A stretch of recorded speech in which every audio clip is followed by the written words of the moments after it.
ఆజ్ఞ లేనిదే ఏదైనా జరుగునా, నీ కంచె దాటగా శత్రువుకు సాధ్యమా?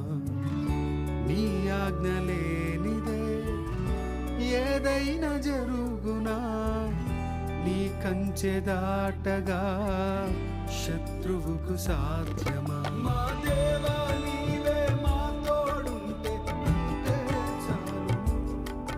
అపవాది తలచిన కీడులన్నీ మేలైపోను. మా దేవా నీవే మా తోడుంటే అంతే చాలు. అపవాది తలచిన